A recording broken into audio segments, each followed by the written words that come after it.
Messenger from Hell, the Jan Karski story, narrated by Stanley. September 1939. The armies of Nazi Germany and Soviet Russia invade Poland, igniting World War II. Jan Karski, 26, a Polish diplomat, was among those taken prisoner by the Russians. Move faster, capitalist swine!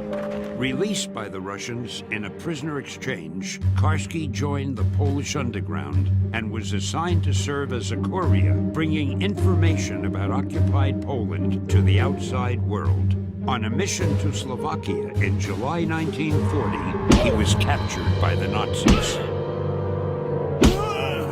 Karski's comrades smuggled him out of a Slovakian hospital.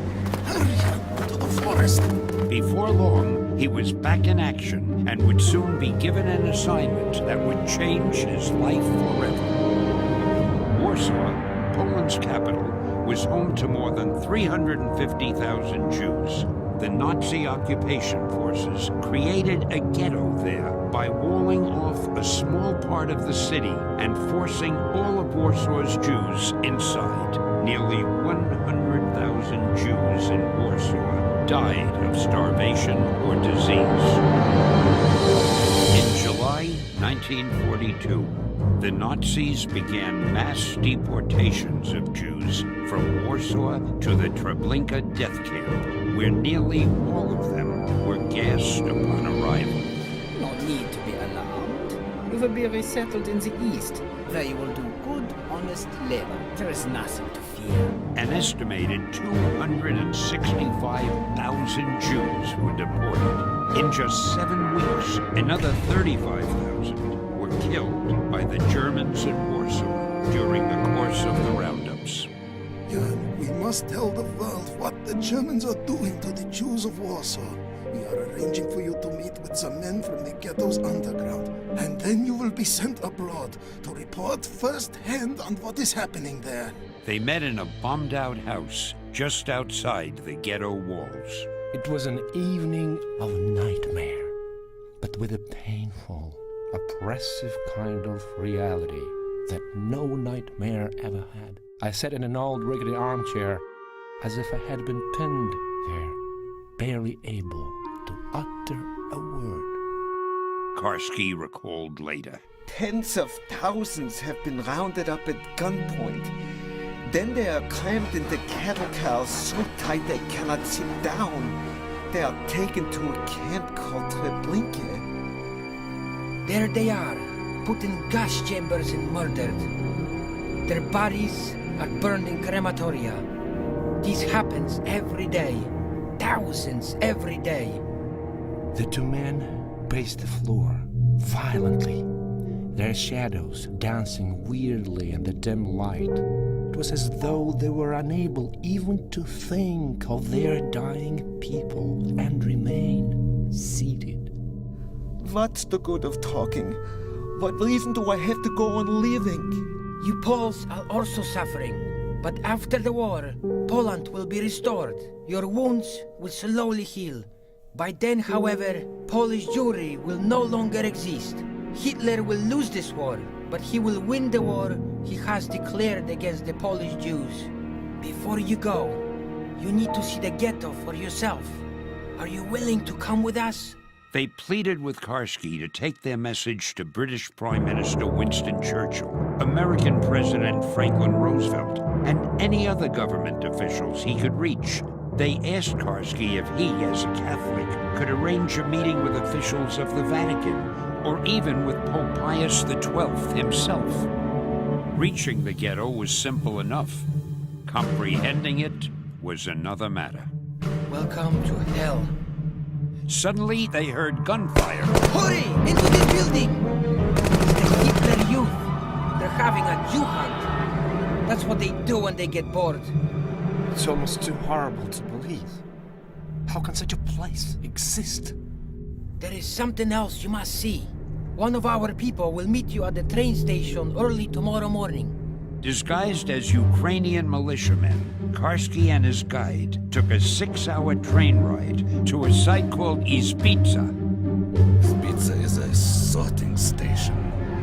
Jews are being shipped to a death camp. The Germans take them here for a short time, rob them of their last belongings, and then send them off to the gas chambers. Now I understand my mission. The Germans tried to hide what they were doing to the Jews. They were concerned that if word got out, the Jews would resist, or perhaps the United States and its allies would interfere. First, we made them dig a huge pit. Then we just machine-gunned them. Wave after wave, and they fell into the pit. It was magnificent. Nevertheless, information about the mass killings did soon leak out. Journalists heard bits and pieces. Some editors thought the mass murder stories were too incredible to be true. Some considered the killings a Jewish problem that would not interest most readers. Some editors felt that since everyone was suffering from the war, the Jews did not deserve any special attention. He was an eyewitness. He wasn't Jewish. On November 25th, 1942, Karski reached England. He met with British officials and members of parliament and journalists.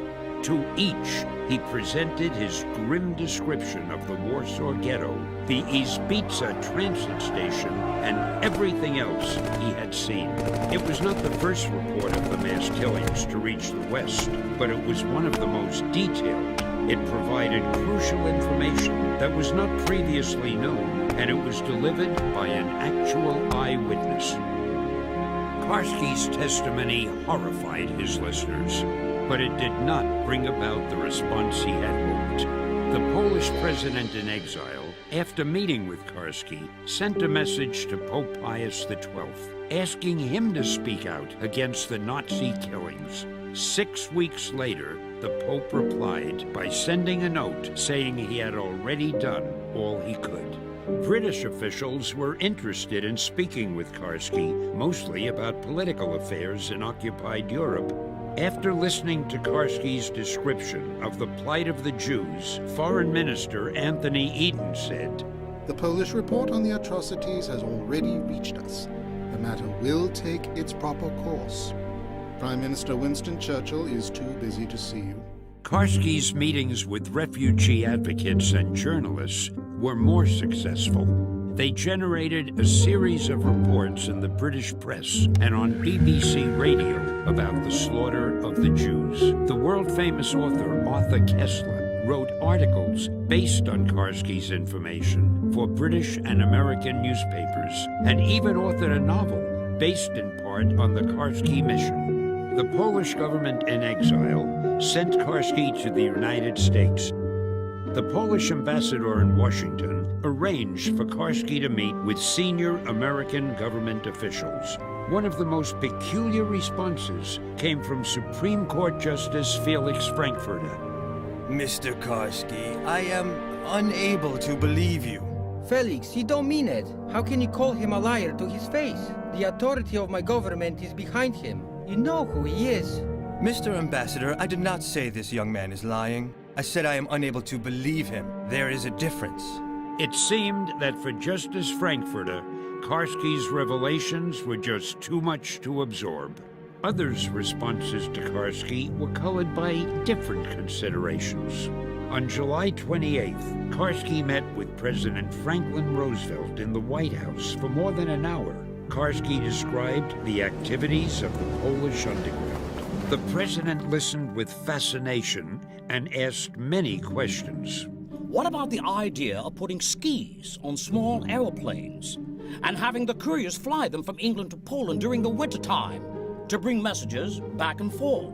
But when Karski related details of the mass killings of the Jews, FDR had nothing to say. If there is no effort at Allied intervention, whether through reprisals or other action, by next year, the Jewish people of Poland will have ceased to exist. President Roosevelt viewed the suffering of the Jews as just another unfortunate aspect of what civilians suffer in every war. As Karski departed, he asked the president what message he would like Karski to bring back to Poland. Tell your nation we shall win this war. Karski never gave up. He met with Secretary of State Cordell Hull, Secretary of War Henry Stimson, with members of Congress, American Jewish and Catholic leaders, and journalists. In late 1944, Karski authored a book, Story of a Secret State, a first-person account of his experiences. The book was a huge success. Karski delivered hundreds of lectures and interviews during the 6 months that followed. The Talmud teaches, one is not obligated to succeed. One is obligated only to try. Jan Karski tried with all his might. He risked his life to bring a desperate message from the depths of a man-made hell. He sought to enlighten an unknowing public and stir the conscience of political leaders who preferred to look away. How much impact Karski had on those with whom he spoke can never be known, but his courage and determination will shine as a moral beacon for every generation.